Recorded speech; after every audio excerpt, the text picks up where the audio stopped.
excited akong i-share sa inyo itong aking update sa hinahandle nating Call Financial account. So hindi naman kasi ako actively daily trader, pero once in a while chine-check ko yung ating investment sa stock market sa Philippines. And yun na nga, yung mga nakaraang linggo medyo tumaas yung market, nag-invest tayo. Kumbaga nag-set tayo ng amount kung kailan matitrigger ng mga stocks na meron na tayong hinahawakan. So check natin yung ating hinahandle na account.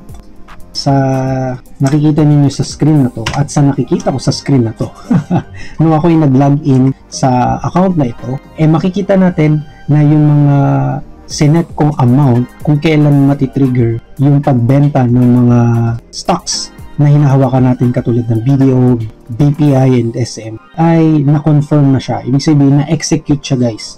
So ito yung amount na kinita ko recently. Ito lang, itong week lang na ito, nag-accumulate siya ng 62,032 pesos. So ito ay kasama na din dyan yung mga yung kinita ko sa pag-i-invest, at the same time yung dati ko nang in-invest. So technically, combination itong amount na ito, yung dati ko nang biniling mga stocks, kasama na yung amount dyan. Ibig sabihin, tumaas yung kanyang market value, and nung tumaas yung kanyang market value at na-reach niya yung amount na gusto ko, ang ibig sabihin nun, kalahati ng aking stock portfolio ay ibebenta ko. So ito na nga siya, na-trigger siya, katulad ng BDO. Meron akong 80 stocks ng BDO, kalahati nun, gusto ko siyang ibenta sa halagang 149 pesos per share. Na-trigger yung execution na yun, na-execute siya at kumita ako sa kanya ng 5,060 pesos. Another trigger, kumbaga ito, makikita nyo dito yung date, magkaibang date yan. So, ibig sabihin,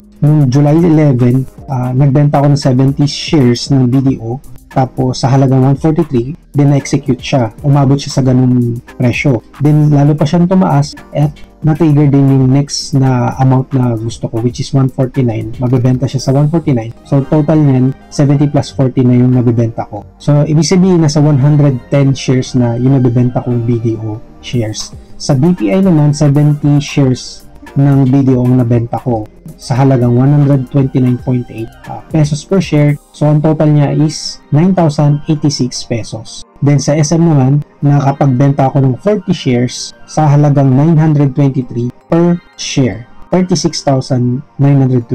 And kung pagsasama-samahin mo lahat yan ay nasa lagpas 60,000 pesos daw yung aking kinita. So pasok na tayo. So para makapasok tayo dyan, kailangan natin i-enter yung ating password. So ayan, currently ang PSEI ay nasa 6,701.69 or mas mataas compare kahapon na mas mataas siya ng 1.29%. So makikita natin dito na tumaas na yung PSEI today. So check natin yung ating portfolio. Ayan, punta tayo sa quick links, then portfolio. Ayan, so dito sa buying power natin, naidagdag na dito yung kinita natin sa mga pinagbenta natin ng stock. So makikita natin dito yung mga companies na binentahan natin ng stocks. Ayan, so again, meron tayong stocks sa Ayala Corporation. Siya lang ang namumula ngayon, ayan, with negative 2.53%. Then sa IRIT, ito hinahantay ko siyang ma-reach niya yung mga 8% bago ko ibenta yung kalahati niyan. So nasa 2,200 shares meron tayo dyan. And yung BDO, ayan, nakabenta na tayo kasi mabot na siya ng 11.98%. Sa mga potential gain, ang target ko lang naman dyan ay nasa 8%. So hindi natin masabi kung para dun sa mga ang interest nila ay nasa dividend.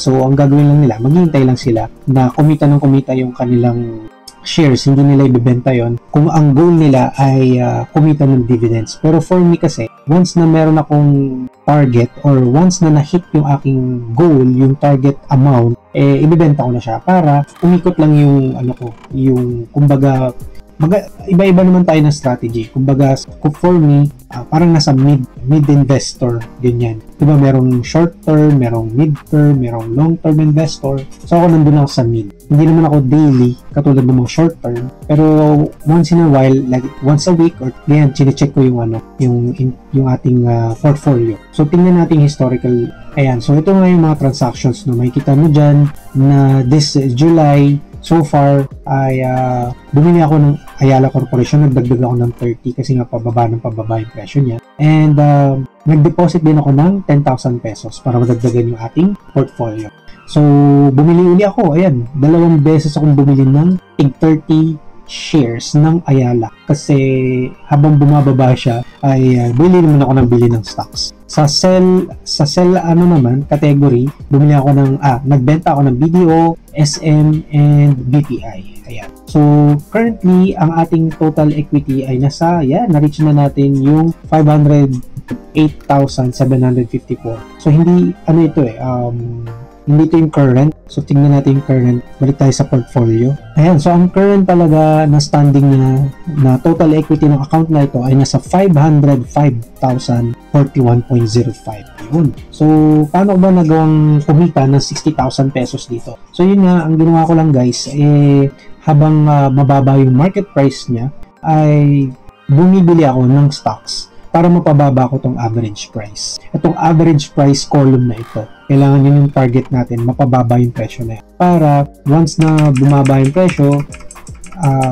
at na-reach na yung target natin na 8% dito sa column ng percentage gain / loss, doon na tayo mag-decide kung ibebenta na natin o hindi. So, ganun ko lang siya ginagawa. And at the same time, yung, let's say, kung magkano man yung shares na meron ako, kalahati nun, ibinibenta ko na. Para bumalik sa akin at may pambili uli ako. So, iniikot ko lang yung ating investment. So, i-update natin yung ating spreadsheet tracker. So, yan, nandito tayo sa ating spreadsheet tracker. And update lang natin, tingnan natin.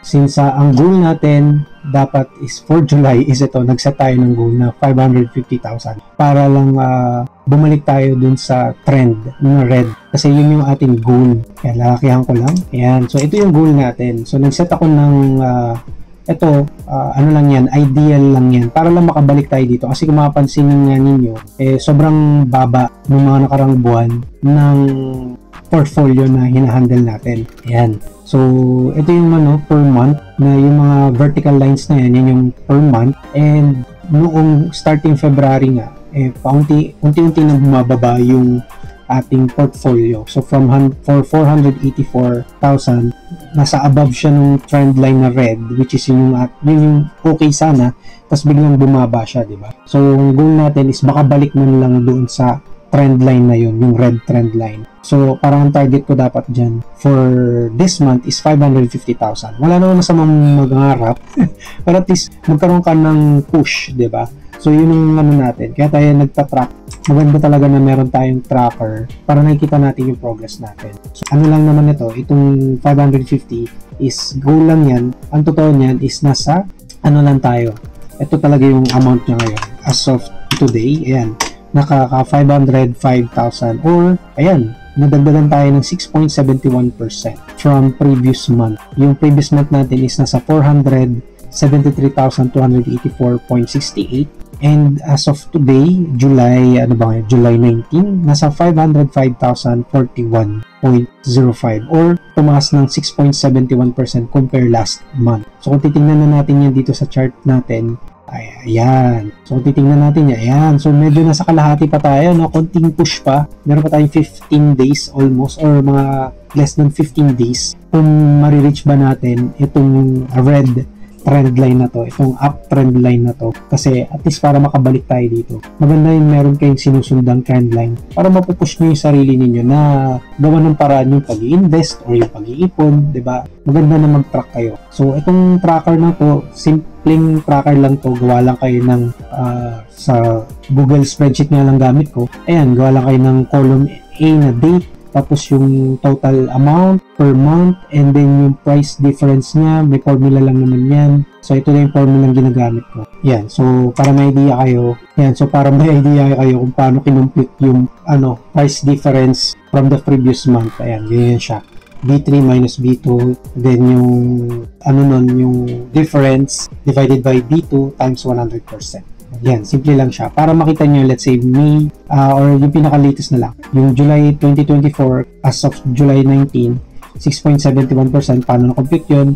So, itong current price minus last month's price, yung difference niya, divided by last month's price, ito na siya. 10 times 100% para makuha mo yung percentage niya. Yan, 6.71%. Kaya maganda lang siya makita na kapag meron kayong ganyang tracker, yan, tapos magkakaroon kayo ng trend line, pwede nyo namang i-enable yan dito sa spreadsheet para meron kayo susundan na target per month. So, yan yung aking update for this month. Hindi pa natatapos yung July, pero excited nga akong i-share yan sa inyo kasi nga, kumbaga sa pagbukas ko pa lang ng Call Financial account na yon, kumita tayo ng 60,000 pesos. Dahil nga sa medyo tumataas ngayon yung PSEI, and I hope na magtuloy-tuloy pa to kasi at least tuloy-tuloy din yung pagbenta natin ng shares. Tapos maghihintay na naman tayo ng opportunity na bumabawi yung mga market price ng mga stocks na meron tayo, or maghahanap na naman tayo ng mga blue chips na pwede nating kung saan tayo pwede mag-invest. Ayan, sana nakatulong tong video sa inyo. Kung nagustuhan nyo, like, share, and subscribe. Kung hindi ka pa na-subscribe, mag-subscribe ka na at hit mo yung notification bell para lagi kang updated sa aming mga susunod pang i-upload ng mga videos at sa iba pa mga topics namin related sa pamumuhay namin dito sa Japan. Puntahan nyo aming YouTube homepage, i-click nyo yung playlist dahil marami kaming playlist dito na makakatulong sa inyong pamumuhay dito sa Japan. Thank you so much again for watching. This is Alan and I will see you in our next video. Huwag niyong kalimutan i-check yung mga videos na lalabas ngayon dito sa Bye!